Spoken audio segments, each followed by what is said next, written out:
Course फक्त एक primary meeting attend केली त्या सेशनमध्ये 2-3 तासाचं. त्याच्यानंतर डिसाईड केलं की आपण इमिडिएटली जॉईन करू. म्हणजे टीम आली ऑफिसला, त्यांनी सगळं पाहिलं, सगळं सेटअप, आणि मग आम्ही एनरोल केलं.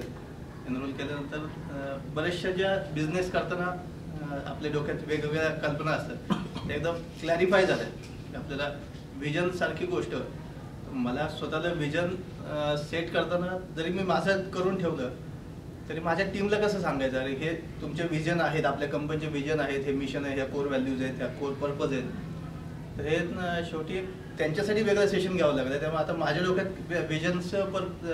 विजन का ठेवायचं ह्या गोष्टी एवढ्या क्लिअर झाल्या आणि माझ्या टीमलाही क्लिअर झाल्या, अरे आपल्या खरंच ह्या व्हॅल्यू आहेत. मग ते त्यांना डोक्यात बसल्यानंतर आता मला दुसरं काही करायची गरज नाही पडली. ह्या प्लस इथे एवढी लोकं मिळाली मला, तर त्या काही वर्ल्ड क्लास फॅसिलिटी पाहायला मिळाली. यांची फॅसिलिटी एवढी सुंदर आहे की पाहताना म्हणजे मी सरप्राईज झालो. त्यांना विचारतो सुद्धा, तुमचे मशिनिंगचं काम असून तुम्ही एवढं स्वच्छ कसं ठेवलं. इट वॉज ॲप्रिशिएबल की त्या अशा वर्ल्ड क्लास फॅसिलिटी पाहायला मिळाल्या. खूप सारी मित्र मिळाली.